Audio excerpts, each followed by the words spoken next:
before we begin, take a breath. And step with me into a world where the Nile was not just a river, but a goddess. Where empires rose on sand and ambition flowed thicker than blood. Welcome to Echoes of the Past, with Peter. Here, we awaken history, not from pages of forgotten scrolls, but from the voices that still whisper through time.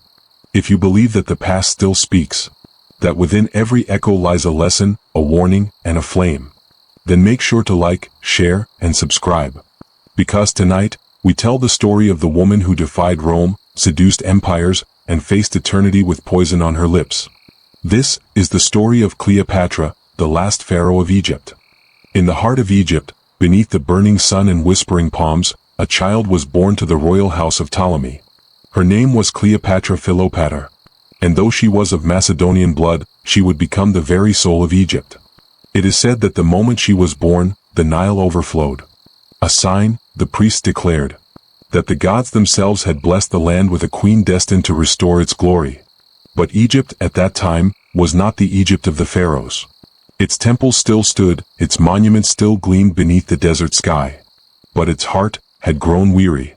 Foreigners ruled its throne, descendants of Alexander's generals.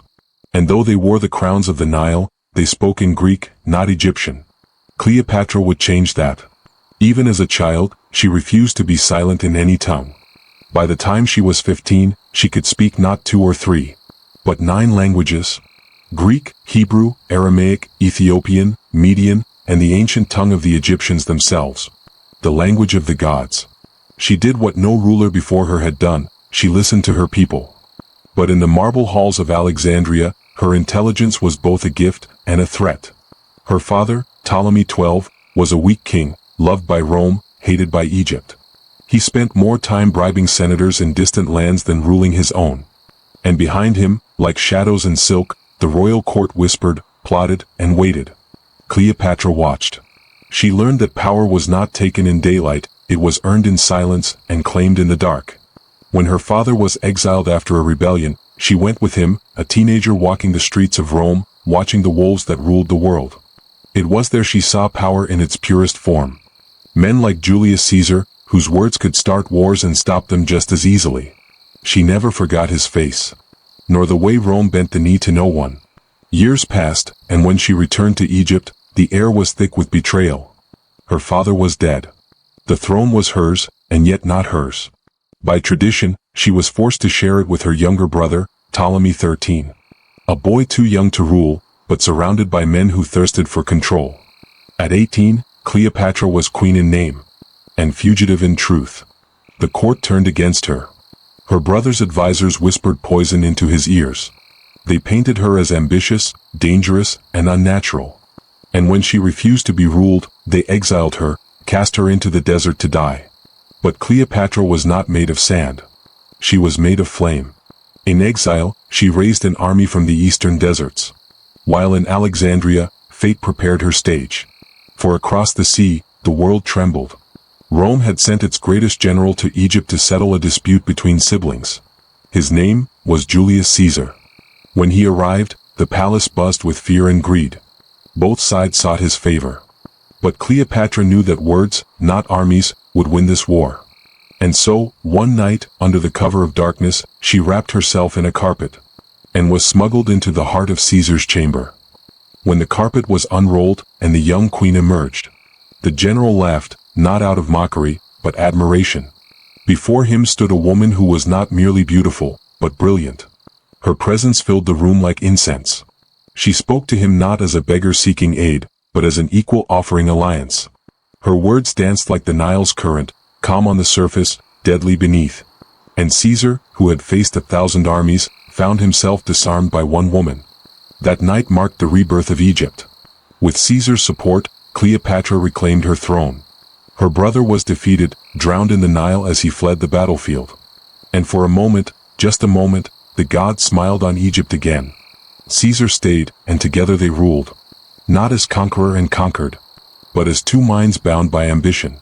She gave him a son, Khazarion, the child she believed would one day unite Egypt and Rome. But destiny has never been kind to those who dream too greatly. Rome began to whisper. They called her a temptress, a witch, the woman who ensnared their greatest general. And when Caesar fell to the daggers of his own men on the Ides of March, Cleopatra's world shattered. Her son would never rule Rome, and the throne she had fought to preserve began to tremble once more. Yet she did not crumble. The queen who spoke to gods would rise again. This time, to face a man of fire and fury, Mark Antony. The years after Caesar's death were dark ones. Rome bled itself dry in civil war, brother against brother, ambition against ambition. And from across the Mediterranean, Cleopatra watched as the empire that had once ruled the world now tore itself apart. She had seen it before. The same hunger, the same pride that devoured kingdoms, and now threatened to consume her own. But from the ashes of Caesar's murder rose 3 men who would divide Rome among themselves. One of them was Mark Antony. Antony was not like Caesar. Where Caesar was calculated, Antony was chaos. Where Caesar ruled with strategy, Antony ruled with passion. He was a soldier, a lover of life, a man of great power and greater appetites. And Cleopatra, beautiful, cunning, and sovereign, would become his equal in every way. When he summoned her to Tarsus to answer for her loyalty to Caesar, the world held its breath. But Cleopatra did not come in fear. She came in splendor. She sailed up the Cydnus River upon a golden barge, her sails perfumed with incense. Her attendants dressed as goddesses. And she herself reclined beneath a canopy of gold.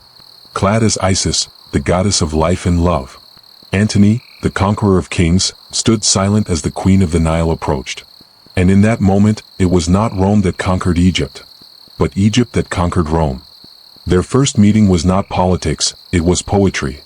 They dined beneath starlight and silk, drank from golden cups, and spoke as equals, 2 forces of nature drawn together by destiny.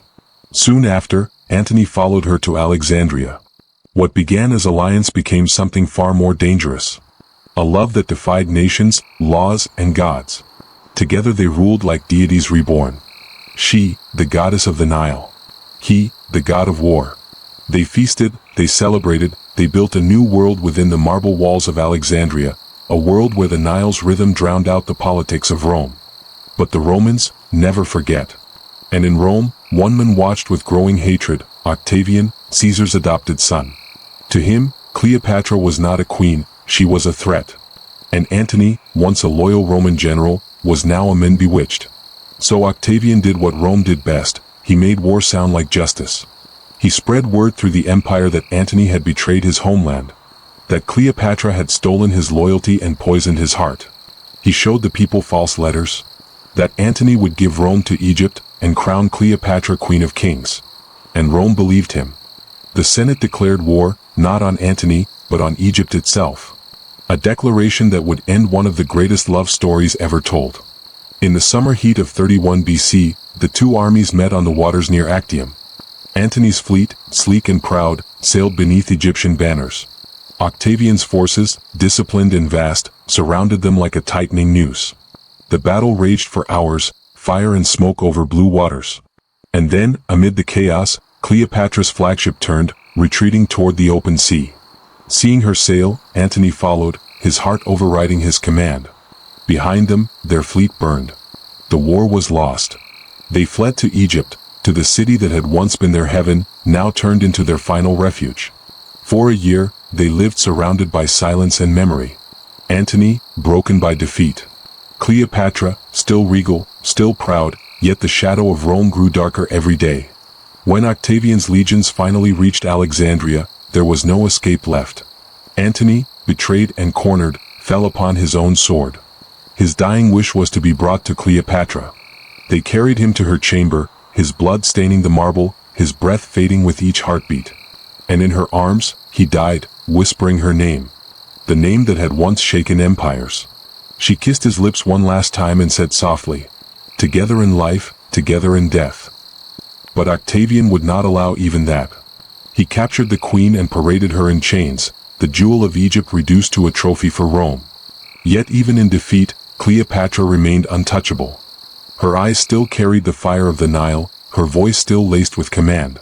Octavian promised her life if she would bow, if she would walk through Rome as his prize. But Cleopatra knew that the last pharaoh of Egypt would not live to see her people humiliated. And so, she prepared for her final act. She adorned herself in gold and linen, her crown upon her head, and sent a message to Octavian, that she wished to pay her respects to Antony before taking her life. Then, as the sun set over Alexandria, Cleopatra took a small, coiled asp, the symbol of royalty, the serpent of the Nile, and pressed it to her breast. The poison flowed like sleep. Her body grew still. And with her passing, the line of the pharaohs ended.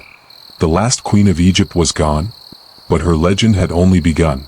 Octavian found her lying in peace beside her handmaidens, a faint smile upon her lips, as though she had conquered death itself. Rome claimed victory that day. But history remembers something greater. That Cleopatra did not die as a slave, but as a queen who chose her own fate. Her death marked not the fall of a woman, but the end of an age. The moment when the gods of Egypt went silent, and the world became Rome's. Yet the Nile still remembers her.